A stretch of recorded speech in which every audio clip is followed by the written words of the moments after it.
Selamat malam Amang Inang Remaja Naposo Burung. Kita bertemu kembali dalam renungan tengah minggu HKBP Mampang Perapatan edisi 26 Februari 2025. Nats renungan sesuai dengan bacaan malam Almanak HKBP tertulis di kitab Roma 12 ayat 1 sampai ayat 21, tetapi saya akan membacakan dan ambil ayat dari Roma 12 ayat 17 sampai ayat 18. Demikian natsnya.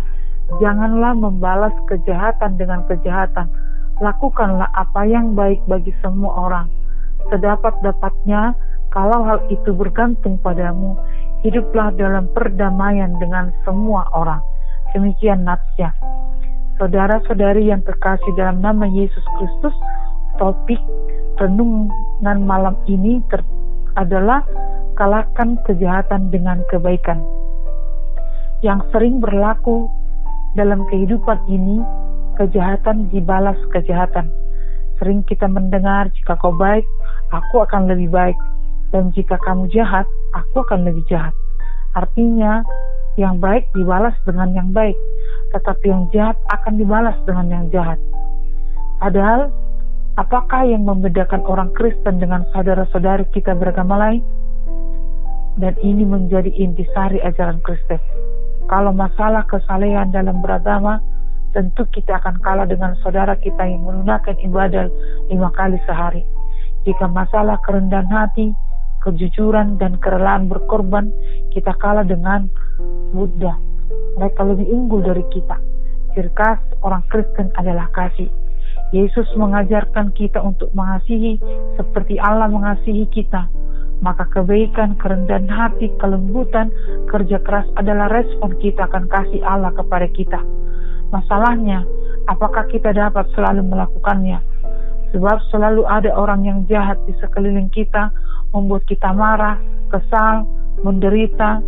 Mereka mengambil hak kita, membohongi kita atau menipu kita. Pinjam uang tapi tidak bayar.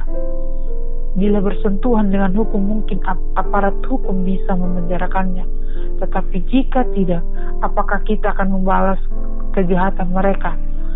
Jika kita membalaskan kejahatan, berarti yang jahat sudah bertambah di dunia ini. Firman Tuhan justru mengatakan, janganlah kamu melawan orang yang berbuat jahat kepadamu. Kasihilah musuhmu dan berdoalah bagi mereka yang menganiaya kamu. Matius 5 ayat 39 dan ayat 44. Inilah konsekuensi dari makna firman Tuhan dalam Roma 12 ayat 2 dan ayat 9. Janganlah kamu menjadi serupa dengan dunia ini, tetapi berubahlah oleh pembaruan budimu. Hendaklah kasih itu jangan pura-pura. Jauhilah yang jahat dan lakukanlah yang baik. Saudara-saudari yang dikasihi oleh Yesus Kristus, ketika Rasul Paulus menuliskan surat ini kepada jemaat di Roma, mereka sedang menghadapi penindasan dan penganiayaan, termasuk dari pemerintah Kaisar Nero. Kota Roma dibakar oleh Kaisar Nero karena ia hendak membangun istana yang jauh lebih megah. Penganiayaan serupa berlangsung berabad-abad di berbagai penjuru. Tetapi orang percaya diperintahkan untuk tidak membalaskan kejahatan, walau pemerintah sendiri tidak dapat bertindak. Demikian juga kita, terkadang pemerintah bisa berseberangan atau menjadi lawan, tetapi kita diajak bukan untuk melawan dan membalaskan kejahatan dengan cara apapun. Bisa saja membawa ke pengadilan, tetapi yang lebih Kristiani adalah mengampuni, mengasihi dengan mendoakan para penjahat dan menyerahkan kejahatan mereka kepada Tuhan melalui doa kita. Kita memohon kekuatan dari Tuhan supaya kita disertai untuk tetap melakukan kebaikan dan juga belajar mengampuni.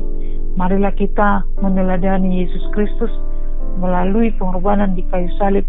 Ia memberikan pengampunan kepada kita orang-orang berdosa ini. Marilah kita menjaga dan mempertahankan jati diri kita sebagai orang Kristen yang sudah menerima pengampunan dari Allah melalui Yesus Kristus, yang sudah mengasihi kita walau kita adalah orang-orang yang tidak layak. Kiranya kita tidak serupa dengan dunia ini yang selalu membiasakan yang jahat dilawan dengan kejahatan. Tetaplah mengasihi. Selamat istirahat di malam ini. Amin. Marilah kita bernyanyi dari buku nyanyian HKBP nomor 785 ayat 1.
Kita berdoa. Ya Allah, Tuhan kami, kuatkan kami untuk mengasihi sesama kami walau sering terjadi perselisihan. Ajarlah kami mengampuni orang-orang yang jahat kepada kami dan belajar untuk senantiasa bergantung kepada belas kasihan Tuhan. Terima kasih Tuhan, dalam nama Yesus kami berdoa. Amin.